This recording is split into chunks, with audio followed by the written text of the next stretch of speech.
Protests and widespread condemnation against Israel have swept the world as its war on Gaza escalates. But how effective are these protests, and does public anger mean anything to Israel? This is Inside Story.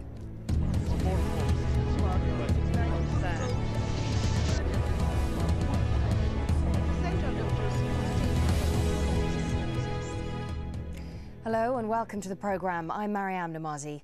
Israel has launched its fiercest attacks on the Gaza Strip since the war began 2.5 weeks ago. Throughout the campaign, there have been worldwide protests against Israel's actions. Throughout Europe, Asia, Africa and the United States, hundreds of thousands of people have rallied against the war on Gaza. Though Israel has also found some support in the UK and Germany, where there have been anti-Hamas protests.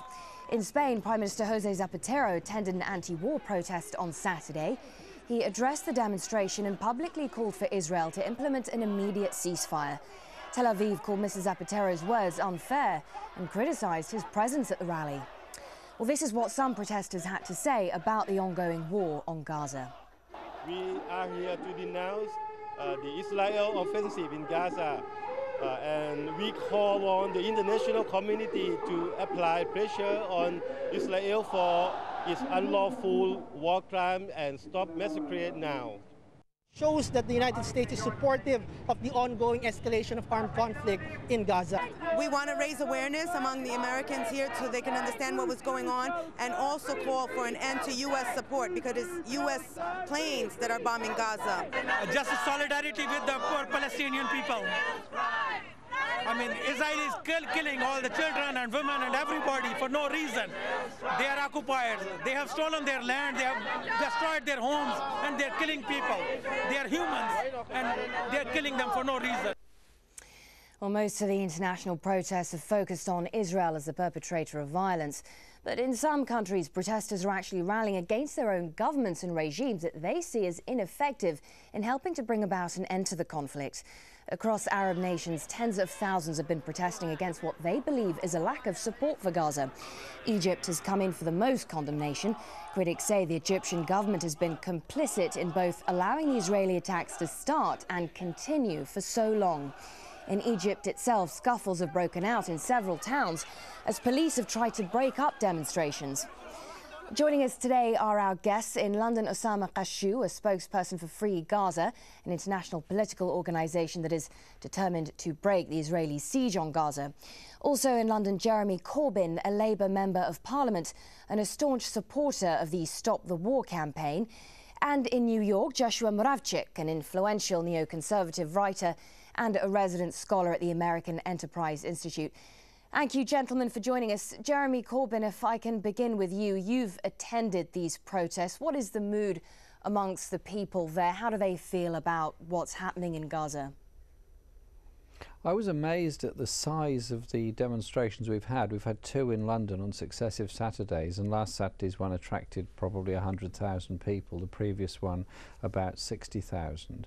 The mood was one of disbelief that Israel would continue with the bombardment of Gaza even after the UN Security Council resolution, and disbelief that there would be the use of illegal weapons by Israel in the Gaza Strip, that there would be the destruction of civilian targets like schools, and there would be so many children killed as a result of it. There's just a sense of unbelievable anger. As a constituency member of Parliament, I've had more emails on this subject than anything else over the past 2 weeks, and that is unusual in any kind of international issue.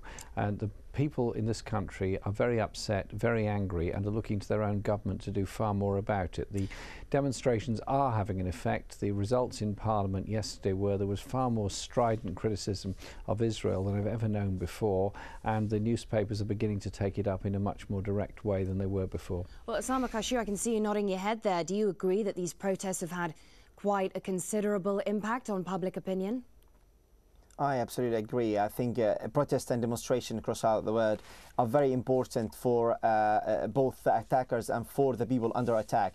It's very important that we get the voice of these people into the streets of all the countries across the world. And it's also very important to send this solidarity message into the people who's, you know, falling under the attack of the Israeli army, especially in the Gaza Strip, that we are with you. We have to make our voice heard, and, you know, we can't just keep staring at the screens in the houses. Joshua MURAVCHIK, how does Israel feel about these demonstrations? Do you think Israel cares about what this is doing to their image, to their standing in the world? Well, I'm sure that Israelis feel, in some sense, hurt by this sort of willful refusal of so many people around the world to look honestly and objectively at this crisis and to look fairly at it. Israel is engaged in a pure act of self-defense. Israel withdrew from Gaza in 2005 entirely. There's no occupation of Gaza. There's no occupation of Gaza, but many argue that actually, despite officially withdrawing from Gaza, Israel retained control of the borders of the airspace.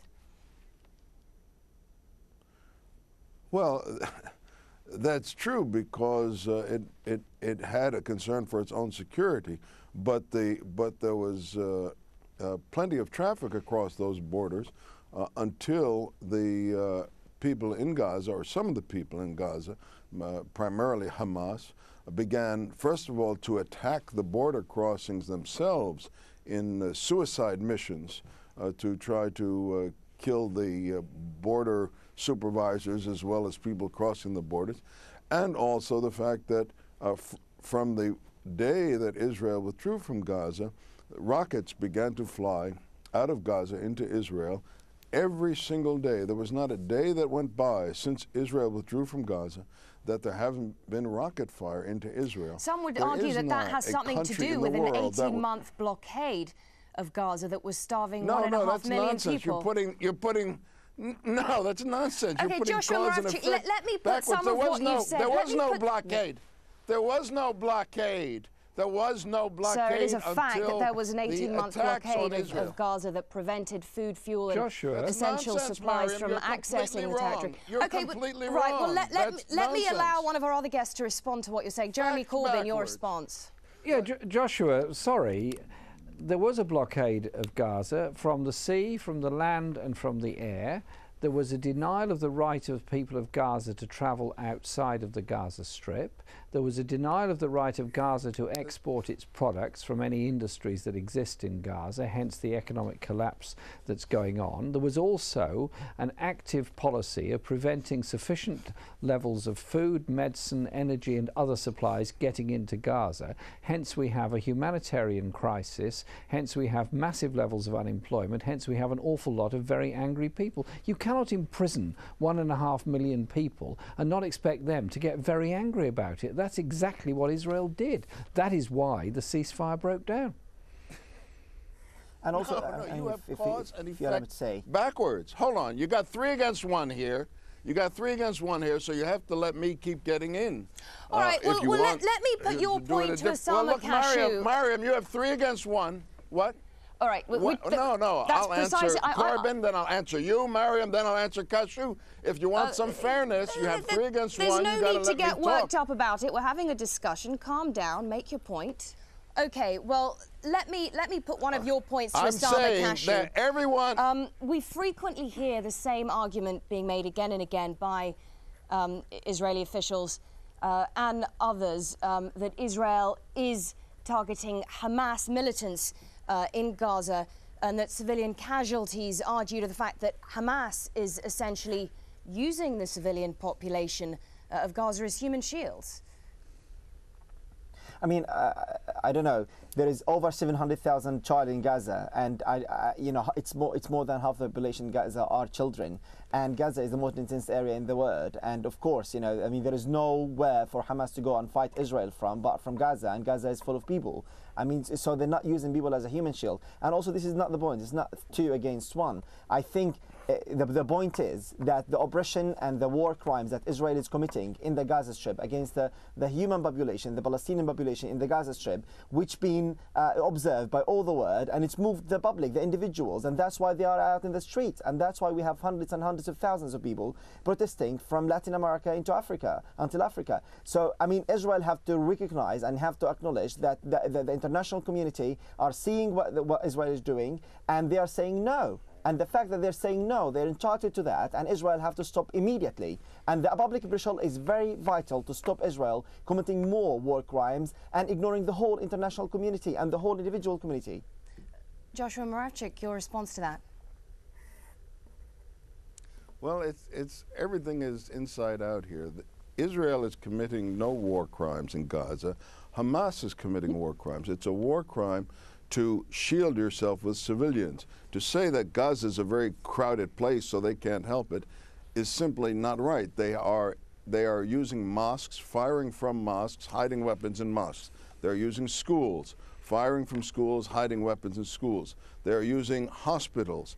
The intelligence that Israel has reported, which other Western intelligence agencies seem to accept as accurate, is that the entire leadership of Hamas is hidden in a bunker underneath the Shifa hospital. If this is in fact the case, and Israel has nothing to hide, every one of these why are they refusing crime. to allow humanitarian workers, not to mention human rights workers and journalists, access to Gaza?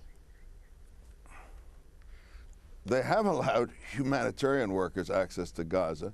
They haven't allowed journalists access, but that's you know, I don't know why they don't do that. It's because they're most likely it's because they're fighting a war and they don't want to be in the midst of having to protect the journalists and having the journalists get in the midst of the line of fire. They've got enough people who are like the 3 of you who are attacking Joshua, them. could we deal with the question gentlemen, of can I war ask you to crimes? hold your horses just for a moment, because it is time for a break now. When we come back, we'll be taking a closer look at just how effective these protests are. Stay with us.